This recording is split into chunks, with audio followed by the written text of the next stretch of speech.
Hi student, आज का topic है इनवर्स निकालना। किसी मैट्रिक्स का इनवर्स कैसे फाइंड आउट करते हैं और इनवर्स होता क्या है, और उसके बाद आज का टॉपिक जो है inverse of a matrix by elementary operation. अब एलिमेंट्री मतलब क्या है? प्रारंभिक संक्रियाओं द्वारा आर्ग्यू का व्युत्क्रम ज्ञात करना। देखिए, मैट्रिक्स में हमने बताया था कि दो चीजें होती हैं, एक रो होता है, कॉलम होता है, पंक्ति होता है या स्तंभ होता है।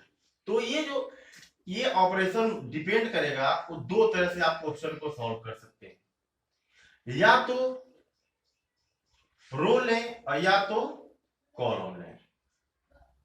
ये जो प्रारंभिक संक्रियाएं हैं, एलिमेंट्री ऑपरेशन है, ये एलिमेंट्री ऑपरेशन हम रो को लेकर भी चल सकते हैं और कॉलम को लेकर भी चल सकते हैं, लेकिन ये शर्त है कि किसी एक मेथड को लेकर ही आपको इनवर्स फाइंड आउट करना है। या तो रो का एलिमेंट्री ऑपरेशन लगाओ या तो कॉलम का एलिमेंट्री ऑपरेशन लगाओ, या ऐसा नहीं हो सकता, कभी भी ऐसा पॉसिबल नहीं कि एक ही क्वेश्चन में हम दोनों मेथड लगाएं।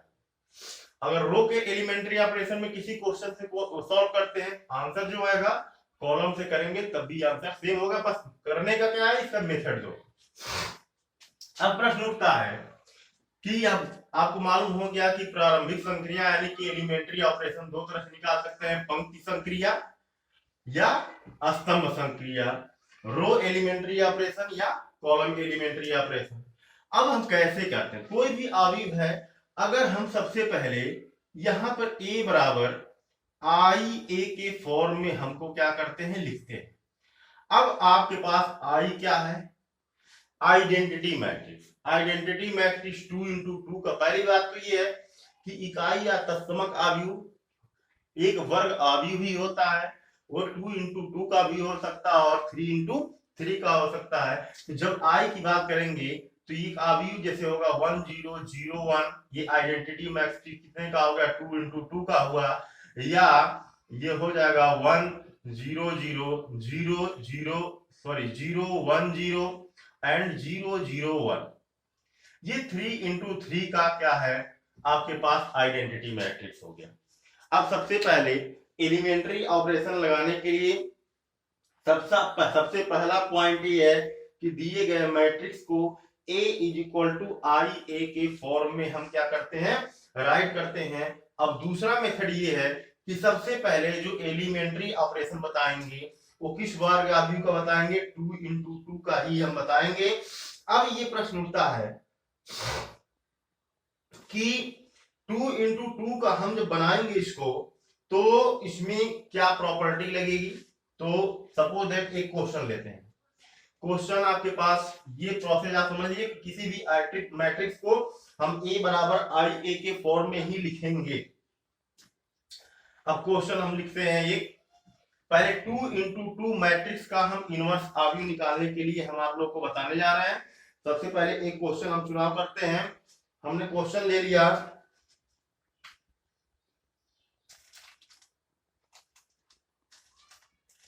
क्वेश्चन ये है कि find the inverse of a matrix by elementary operation of a is equal to 2 3 and 1 4।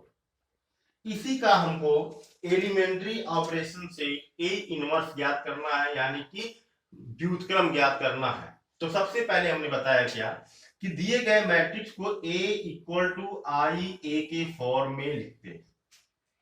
अब प्रश्न ये उठता है, इस a के जगह पे जो क्वेश्चन है उसको हम राइट करते हैं, यानी कि 2 3 1 4। आई के प्लेस पे जिस ऑर्डर का क्वेश्चन होगा उसी ऑर्डर का इकाई आव्यूह हम लगाएंगे आई के प्लेस पे, आइडेंटिटी मैट्रिक्स। तो हमने देखा कि क्वेश्चन आपके पास 2 इंटू 2 का है, तो आइडेंटिटी मैट्रिक्स भी 2 इंटू 2 का ही रहेगा। इस a को हम यहां पर राइट करते हैं। अब a को वहां राइट क्यों करते हैं? क्योंकि जब यहां से a की वैल्यू निकालेंगे या a को इधर लाएंगे तो a इनवर्स हो जाएगा। टोटल हम संक्षिप्त में बताना चाहते हैं, शॉर्ट में, कि इसी जो आइडेंटिटी मैट्रिक्स है ये एलएचएस का हुआ पार्ट या आरएचएस का हुआ? बस इस एलएचएस वाले मैट्रिक्स को आपको आइडेंटिटी बनाना। अब प्रश्न उठता आइडेंटिटी बनेगा कैसे? आइडेंटिटी यानी कि ये 1001 बनाने के लिए हमारे पास 4 रास्ते हैं, डिवीजन, मल्टीप्लिकेशन, एडिशन और सब्ट्रैक्शन। यानी 4 विधियों से हम इसको क्या करेंगे।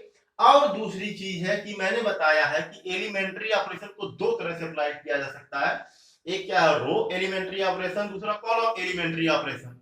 तो अगर रो वाला लेके चलते हैं तो यानी कि केवल टोटल जो लास्ट तक का हमको एक्टिविटी करना है, कैलकुलेशन करना है, रो वाइज चलना है। अगर हम कॉलम वाइज चलते हैं तो फर्स्ट से लास्ट तक हम कॉलम वाइज ही कैलकुलेशन करेंगे। अब पहले सबसे पहला प्रश्न उठता है कि हमको ये प्रॉपर्टी बनाने के लिए यहाँ 1 चाहिए, तो इसको 1 हम बनाने के लिए क्या कर सकते हैं, रो वाइज ही चलेंगे। तो ये आपके पास R1 हुआ, ये आपके पास R2 हुआ। तो मैंने लिख दिया R1 give R1 minus R2। अब इसके मतलब ये जो R1 माइनस R2 यानी फर्स्ट रो से सेकेंड रो को हम जो माइनस करेंगे और वो जो रिजल्ट आएगा उसकी किसके प्लेस पे रखा जाएगा, R1 के प्लेस पे। यानी कि R2 में कोई चेंजिंग हमने नहीं किया है। अब जो एक्टिविटी मैं इधर करूंगा वही एक्टिविटी हमको इधर भी करना पड़ेगा, वही वर्क हमको सेम RHS में करना पड़ेगा। तो चलिए जैसे मैंने लिखा R1 से R2 को माइनस करेंगे और किसके प्लेस पे रखेंगे, R1 के प्लेस पे। R1 ये है यानी कि 2 माइनस 1 करेंगे तो 1 हुआ, और 3 माइनस 4 करेंगे तो -1, 1 4 में कोई चेंजिंग नहीं हुई। जो एक्टिविटी एलएचएस में हुआ है वही प्रॉपर्टी हम आरएचएस में लगाएंगे। अब हमको क्या है, R1 से R2 को माइनस करना है तो 1 माइनस 0 करेंगे तो 1 ही होगा, और 0 माइनस 1 करेंगे तो यहाँ -1, और R2 में कोई चेंजिंग नहीं, 0 1 हो गया, और यहाँ A हमने राइट कर दिया। अब हम इसको धीरे धीरे इस मैट्रिक्स को आइडेंटिटी मैट्रिक्स बनाना हमको है, 1 0 0 1 बनाना। अब 1 जब हमारे पास बन गया, जस्ट इसके नीचे वाले टर्म को हमको क्या तुरंत उसी में क्या बना लेना है, 0। अब आप ये सोचो इसको हम कैसे 0 कर सकते हैं। अगर हम R2 को R2 give R2 minus R1 कर लें, R2 गिव R2 माइनस, यानी R2 से हम R1 को माइनस करेंगे और किसके प्लेस पे रखेंगे, R2 के प्लेस पे। तो जो वर्क इधर करेंगे वही वर्क। अब सपोज दैट 1 R2 में से R1 को माइनस करो तो 1 माइनस 1 यहाँ क्या हो जाएगा, 0। यानी कि मैं R1 में कोई चेंजिंग नहीं कर रहा हूं, ना एलएचएस में ना ही आरएचएस में। अब आते हैं ये प्रॉपर्टी हम यहाँ लेकर आते हैं, यहाँ पर सॉल्व करेंगे। यानी R2 से R1 को हमको माइनस करके R2 के प्लेस पे रखना है, यानी कि एलएचएस और आरएचएस में R1 में हमको कोई चेंजिंग नहीं करना है। तो R1 को हम सिमिलरली दोनों साइड को लेते हुए सबसे पहले उसको लिख लेते हैं, क्योंकि R1 में कोई चेंजिंग नहीं हुआ है। तो 1 और -1 इज इक्वल टू, यहाँ आरएचएस का भी हमने क्या किया, R1 को उसी तरह लिख लिया और इनटू क्या हो गया, 1 हो गया। यानी अब हमको R2 से R1 को माइनस करना है, तो 1 माइनस 1 यहाँ 0 हो गया। 4 से -1 को माइनस करेंगे तो +1 हो जाएगा, यानी 4 1 5 हो गया। यहाँ पर भी क्या करेंगे जी, यानी कि 0 माइनस 1 करेंगे तो यहाँ -1 हो गया, और इसमें से इसको माइनस करेंगे तो ये -2 हो जाएगा, 1 0 हो गया। अब दूसरी प्रॉपर्टी ये है कि हम क्या एक्टिविटी कर लें कि अब हमको 1 0 हो गया, अब 0 1, यानी कि हमको इसको 1 बनाना है, इसको हमको क्या बनाना है, 0 बनाना। अब प्रश्न उठता है कि हम अगर इस R2 में 1/5 से हम मल्टीप्लाई करते हैं तो हमारे पास ये वैल्यू क्या हो जाएगी, 1 हो जाएगी, और फिर इन दोनों को ऐड कर देंगे तो यहाँ पर वैल्यू क्या हो जाएगी, 0 हो जाएगी। तो हमने लिख दिया R2 गिव्स 1/5 R2, मतलब 1/5 से R2 में मल्टीप्लाई करके R2 के प्लेस पे हमको पुटअप करना है। वो एलएचएस में भी होगा और आरएचएस में भी होगा, यानी कि R1 में कोई चेंजिंग नहीं हुआ तो R1 को मैंने राइट कर लिया, और आरएचएस में भी आया, R1 में कोई चेंजिंग नहीं, मैंने राइट कर लिया। एक्टिविटी R2 में होनी है, क्या एक्टिविटी होनी है, 1/5 से मल्टीप्लाई करना है। तो 1/5 से 0 मल्टीप्लाई करेंगे 0, 1/5 से इसमें मल्टीप्लाई करेंगे 1, 1/5 से इसमें मल्टीप्लाई करेंगे -1/5, 2 में करेंगे तो 2/5। अब हमारे पास इस एलएचएस को आइडेंटिटी मैट्रिक्स बनने में केवल और केवल एक स्टेप बाकी है, वो क्या है, -1, यानी कि यहां पर मुझे 0 करना है। तो कॉमन सेंस है कि अगर R2 और R1 को दोनों को ऐड कर लेते हैं और किसके प्लेस पे, R1 के प्लेस पे पुटअप कर लेते हैं, तो ये वैल्यू 0 हो जाएगी। तो मैंने लिखा R1 gives R1 plus R2, यानी कि R1 और R2 दोनों रो को हमको ऐड करके R1 के प्लेस में रखना है। अब सोचेंगे कि ये तो 0 हो जाएगा, लेकिन इसमें भी कोई चेंजिंग नहीं होगी, क्योंकि 1 प्लस 0 इसी के प्लेस पे रखेंगे 1 ही होगा, यानी कि इसमें कोई चेंजिंग नहीं हो रहा है। तो अब देखिए मैं ऐड कर रहा हूं, 1 प्लस 0 करेंगे 1, -1 और 1 क्या हो गया 0।